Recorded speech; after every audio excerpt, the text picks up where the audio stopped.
Hello, I'm an ordinary mother, raising a cute little daughter. My husband is a sweet man who puts his family first, although his work has kept him busy. I majored in psychology at university and am currently working as a child psychologist. People say I wouldn't have any problems raising my kids with a healthy mind, but it's not entirely true. The field itself is difficult even for an expert like myself. The children have different personalities and are raised in different environments. Many things came to me as a surprise when I raised my kids. But actually, having a baby was more challenging than raising them. Let me tell you a story about me and my daughter's birth. My daughter just entered elementary school this year. My husband and I were worried that our daughter might not adjust well to a new environment. Despite our worries, my daughter was excited to enter school, saying it was 100 times better than kindergarten. We were relieved. My daughter is clever and voluntarily helps us with house chores, but I always had a great fear in my mind because I had a secret that I hadn't told her. It's the fact that she was adopted. My husband and I agreed that we should tell our daughter about this, but we're still trying to find the right moment. We decided to share it with her soon because we didn't want her to find out through someone else and get hurt by it. We wanted to be the first to tell her and make sure she knew how much we genuinely loved her. And in our case, we had a special story about the adoption, different from other adoptive families. So it was even more challenging for us to share the story, with our daughter afraid our kid might get badly hurt. Before I go deeper into the adoption story, I should tell you about me and my friend first. I have a best friend with whom I spent my elementary, middle, and high school years together. We were so close that I could have done anything for her. We became friends when we were put into the same homeroom in the first grade of elementary school. We had similar personalities and got along well. Most of all, we liked the same comic books. You know, children only need one similarity to become a friend. We were just a case. We liked romance comic books, so we spent time together at my friend's house reading and became best friends. We collected stickers and a notebook together. Even though we were put into different homerooms when we turned second graders, we still hung out together after school at our houses. As we lived in the same neighborhood, we went to the same middle and high school, and we were both only children in our houses, which made us depend on each other even more. We were like sisters. Our mothers also loved that we were so close. We not only hung out together, but also studied together. Even our grades were similar. Eventually, we went to the same university, but into different departments. I majored in psychology and my friend majored in Korean language and literature. Time passed and we became sophomores. One day, my friend came to me and told me that she was dating a senior from her department. I was surprised, but she never mentioned dating anyone. She and I used to share everything, so it was quite surprising to me that she didn't mention this before. I congratulated her. Usually, girlfriends talk about their boyfriends all day, but my friend didn't say so much about her boyfriend. I just figured that she was happy, so I didn't ask. She said she really wanted to marry him. She didn't think she could find anyone like him whom she could depend on. She thought she could trust him with her life. She was very sure about the marriage, I told her she needed to take time and think thoroughly about it as she was very young. And the last semester of the sophomore year started. I started to date my husband at the end of the first semester of my sophomore year. My classmate introduced us to each other. And right before the first semester of the junior year, at the end of our winter vacation, I heard that my friend's father had passed away. I heard that he was quickly moved to an emergency room, but it was too late. I rushed to my friend's house when I heard the news. My friend was crying hysterically. I cried with her. A parent's death can be harsh for my friend, who's still young, and it was even more difficult as he decided to end his own life. No one in her family noticed any signs that he would make such a decision. It resulted in even greater shock for my friend. It was during his funeral that the family found out why he made such a choice. It was gambling. My friend's dad was addicted to gambling and left lots of debt. Editors crashed into the funeral. My friend and her mother were about to lose their minds in all those shocking situations, and the amount of the debt far exceeded what they could pay back or even what they had. The funeral could not be held properly in such a mess, so it ended in chaos. A month later, my friend quit school. She had to earn as much as possible through many part-time jobs. Editors rushed to my friend's house every day, and my friend and her mother still had to work to make money to pay back the debts. In this chaos, all I could do for her was trying to comfort her, being next to her and making some food for her as they were barely eating. Their relatives and friends abandoned them. All they had left was my family. My mom felt bad for them and sent a couple of $1,000s with me when I visited my friend with the food. However, it was only the tip of an iceberg, pouring water into a bottomless pit. The interest was accumulating every minute. It was hopeless. But things changed before the first anniversary of her father's death. My friend, who's been very busy working, called me to meet up. When we met, she looked relatively great. I was relieved, but I was also worried. She could not afford a cheap vending machine coffee, but then she ordered coffee and many pieces of cake. And then suddenly she went, "Haley, I'm getting married. We already met each other's family. We will get married soon." Honestly, I was startled. She was having a hard time paying the debt. And she wants to get married now. How is she going to afford the wedding? My boyfriend has been asking to marry him for quite some time. I've refused him and told him that I have too much debt. But he's told me that he would pay back all my debts too. He told me his family is wealthy enough to do so. I refused a couple of times, but I'm sick and tired of this life now. I wanted my life back, so I said yes. Don't I look pathetic? I know, but I would do anything if I could have my life back. I'm so grateful. She was talking about her happily ever after story, but she didn't look happy. Not even a bit. She seemed like she's selling herself. I was very worried, but there was nothing I could do as they've already set up the wedding date. I just felt bad that she might have made a decision too soon just to get out of her miserable life. She was seeing marriage as a way out of her harsh life. Plus, I've never met this guy, so I couldn't tell if he's really a good person who can be trusted.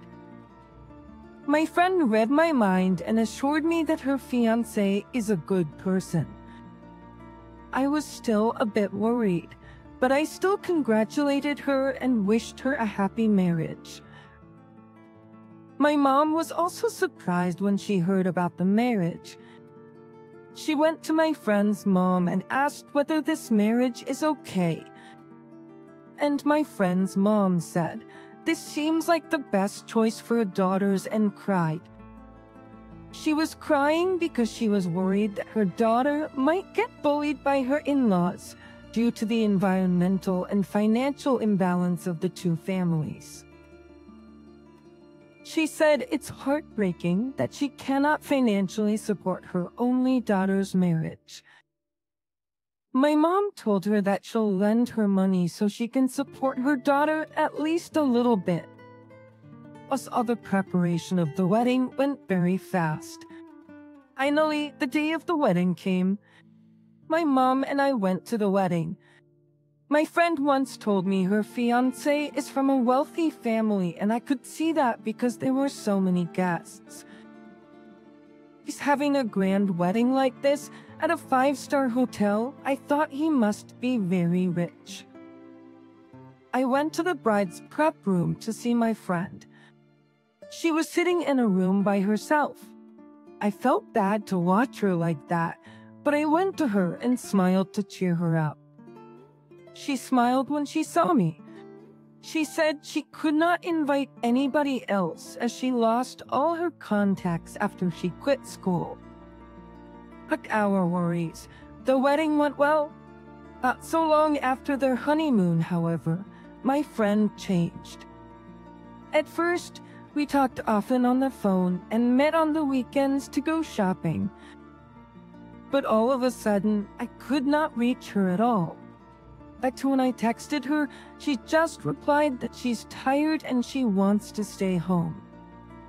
I felt like she was avoiding me, so I just waited for her to call me. At least she was able to send a short text or call me back. After giving it a long thought, I went to her house to see her. As she lived in a luxury village, the security stopped me at the gate. I was able to talk to her through a village phone, but she said, "I'm sorry, my husband will be back pretty soon." "I can't see you today?" I said.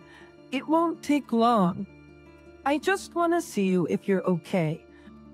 I'll be gone in no time." But she didn't let me in, saying she was sorry, so I had no choice but just to return home.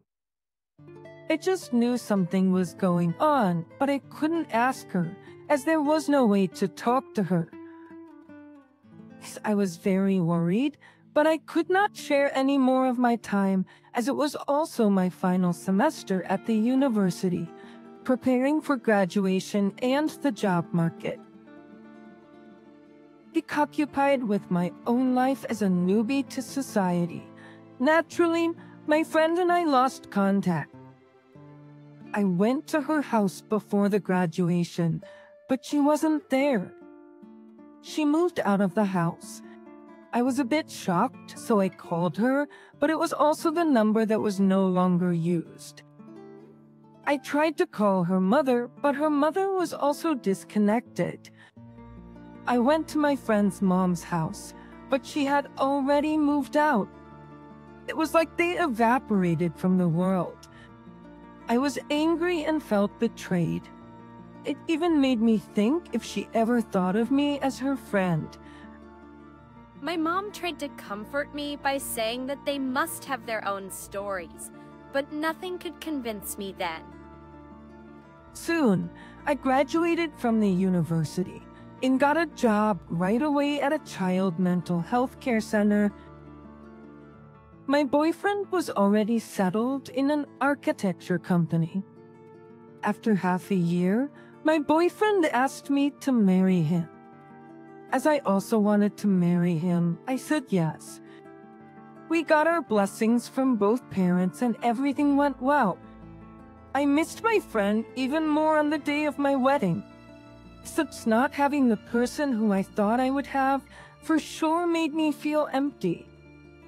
I also felt like all my memories disappeared. Because my fiancé knew how I felt, so he stayed by my side for quite a while to comfort me. Thanks to him, I was able to hold my mind together, and the wedding went well. But usually, newly married couples spend some time only for the two before they have a baby. But as both my husband and I were raised as an only child and loved kids very much, we wanted to have a baby right away. Parents-in-law also agreed that it's better to have a baby at a younger age. In ways, so from the day we decided to have a baby, my husband and I tried to get in shape, but it wasn't as easy as I thought it would be. That seems so easy with other couples, but for us, it was the most difficult thing in the world. My husband never smokes or drinks, so he was confident that we wouldn't have any problem making a baby. So having trouble in getting a baby came even harsher to us. I was depressed and worried that it might be me who has a problem. My husband said that we shouldn't rush as we were still young, but I never felt at ease. I was agitated. One day, my mom suggested that I visit a hospital rather than spending time worrying. Actually, I was a bit afraid, but I thought it would be better to visit a hospital to find a way. So I visited an obstetrician. I went through a couple of tests and consulted with a doctor. As sitting in the doctor's room, even before I sat down on a chair, I asked the doctor whether I'm infertile. She told me to sit down first. She told me my hormone level and all my body status are normal. I asked her why I couldn't get pregnant. She replied that it could be stress or any other outer factors that it's hard to know at the current stage. I couldn't find the reason for my infertility. The doctor recommended IVF treatment. At night, I told my husband about the IVF treatment the doctor recommended. He did not agree that we need IVF treatment at such a young age. He said we should take some more time, but I tried to convince him that I want a baby as soon as possible. My husband thought about it for a week. After a week, he was convinced and decided to follow my suggestions. We decided to follow my decision, so we went to get IVF treatments together. I had an ultrasound scan and injection on my belly first. They collected my eggs, and 2 days later, I also got an injection that helps produce ovarian follicles. People said that the process tires both physically and mentally, but it wasn't so bad. I guess it's because I wanted a baby so bad. But people say the bigger the expectation, the bigger the disappointment. And it was just that. We did everything that we were told, but we couldn't get pregnant. After a few months, I started to feel exhausted. I felt worse than before. I also got even more depressed. We were almost giving up, but then a baby came to us in the way that we never expected. It's still very vivid to me. I could never forget the day. Besides, on that day, I came home earlier than other days, and I think this was a sign because it wouldn't have happened if I didn't. It was meant to be. I found a big box in front of our front door. As we didn't order anything, I was suspicious whether it was for us. I looked at the box, but I couldn't find any address. It wasn't even properly closed or wrapped. I almost thought it was trash someone left at our door. I opened the top of the box carefully, and you know what was in there? A baby. Yes, there was a sleeping baby in the box. She was sleeping like an angel. She was in a pink baby outfit. I could tell that she was a newborn. I was so shocked. I panicked. I realized that I had to think straight.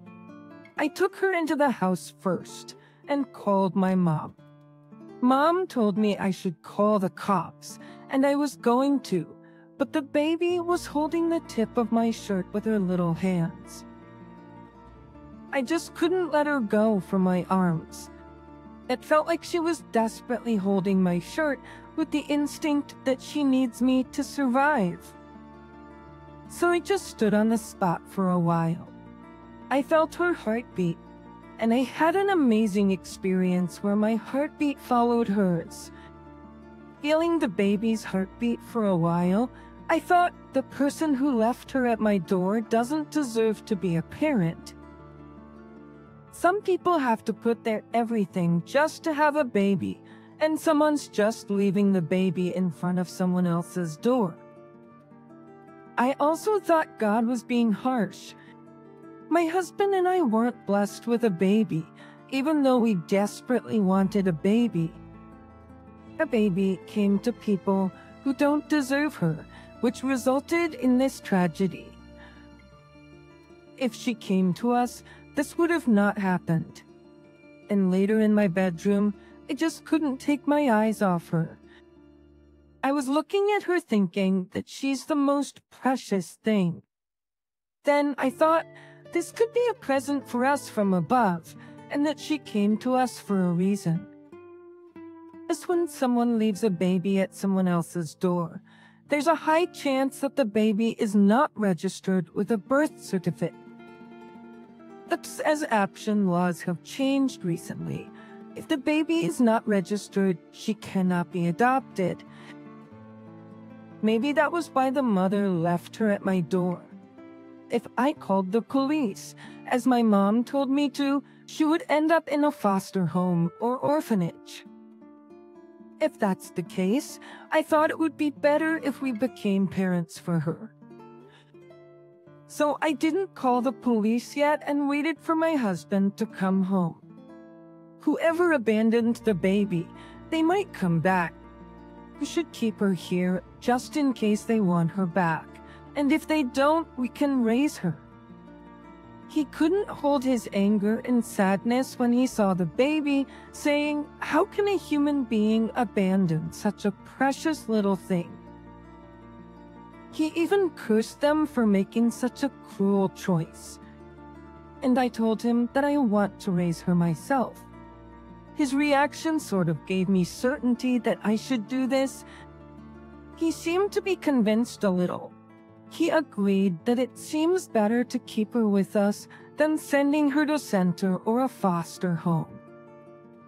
Whatever happens later, we can take care of it later. So that's how we started to raise the child left at our door. We were worried the biological parents might come back to get her, but they never did for a year. Meanwhile, we gave her a name and were bonding just like any other parents and child. After 1 year, we talked with our parents and decided to legally register her as our child. We became real parents of our baby. Our parents were a bit reluctant to take a stranger's daughter in as their grandchild, but they slowly opened their hearts, watching her grow. They also helped us with parenting. So my husband, I, and our baby became a family. The parenting was not as easy nor simple as I thought.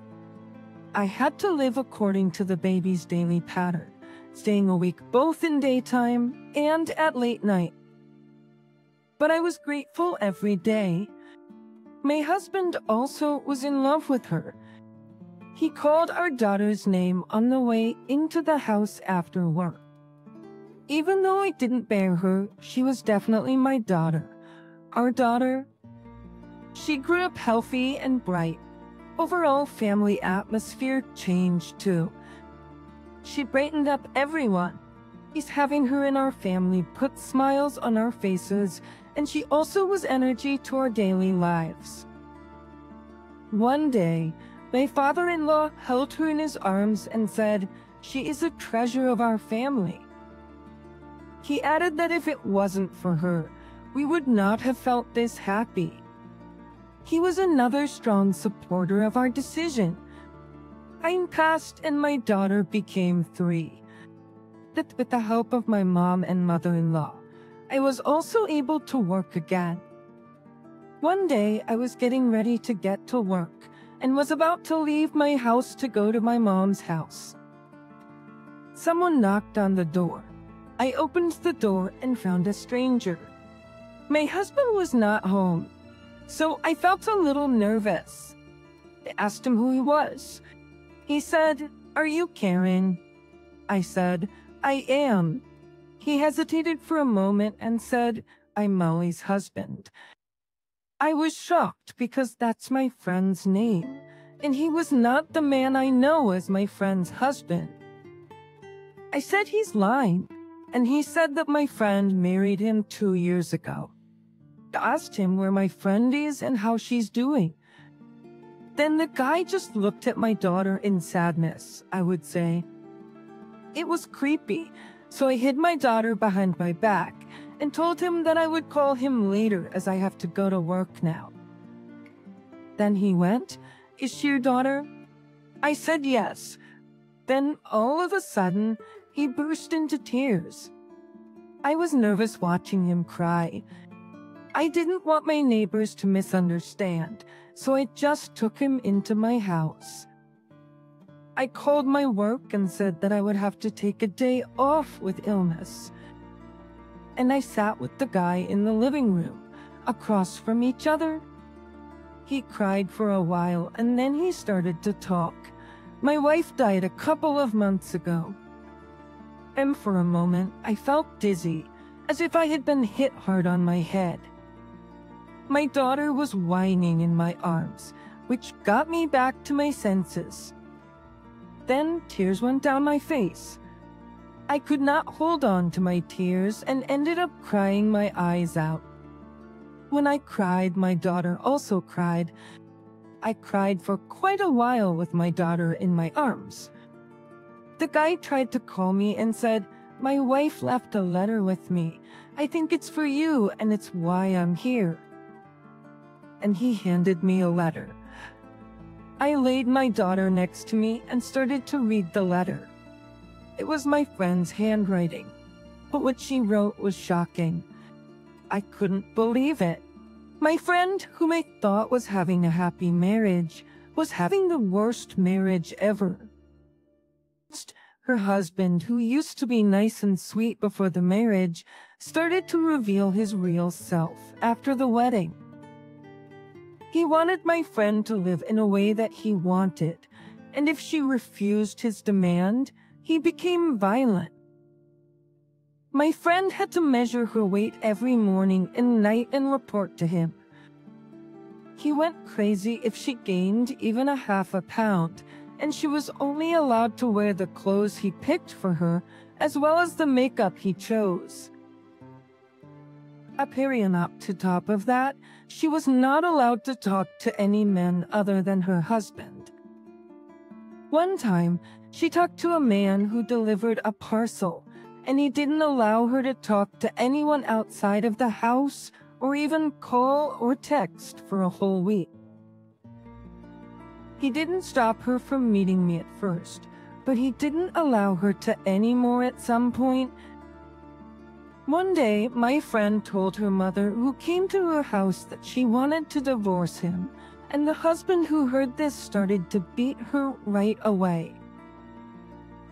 He moved away and even moved his mother-in-law to ensure that no one found out about his violence. That was why my friend disappeared suddenly. They moved to a house in a remote region where not many people live, and it's difficult to get around with a car. Not long after, my friend got pregnant, and her mother passed away right before she was about to give birth. My friend's husband wouldn't let her attend the funeral, and she gave birth on the day that her mother was buried. But the next story was even more shocking. My friend didn't want her daughter to be raised under her husband's care, So she took the baby and ran away from a postnatal care center to move the baby somewhere else. She told me that I was the only one she could trust, so she left the baby at my door. Then why didn't she just come to me rather than leaving her at my door? If she had told me what happened, I could have and would have helped her. And then he told me that she couldn't because she was afraid that her husband might find me. After leaving her daughter at my door, she left town right away so that her husband couldn't follow her. She moved from Michigan to Florida, where she met the man in front of me. Because she didn't divorce her first husband, they couldn't be legally married. My friend got better under his care, but she started having constant stomach pain. When she visited a doctor, she was diagnosed with colorectal cancer. She couldn't get surgery because the disease had already spread throughout her body. She spent her remaining time at home and died peacefully. Her second husband went through her stuff after the funeral and found this letter. He came to me with the letter because my friend asked him to visit and thank me after she died. He went back to his house after looking at my daughter for a long time. After he left, I was left in shock and couldn't do anything for the whole day. When my husband came back from work, I told him everything. And he was also shocked to find out that our daughter's biological mother was my friend. That weekend, my family went to Florida with our daughter and went to my friend's chantry house with my friend's husband. My daughter cried, watching me cry in front of my friend's burial urn. I promised my friend, looking at her smiling picture, that my husband and I will try our best to raise our daughter healthily and happily so she should rest in peace. Also, I promise we will tell our daughter about her biological mother when the time comes. She sent her to me because she loved her so much. I'm sure my daughter would understand her biological mother's intentions and how much she loved her.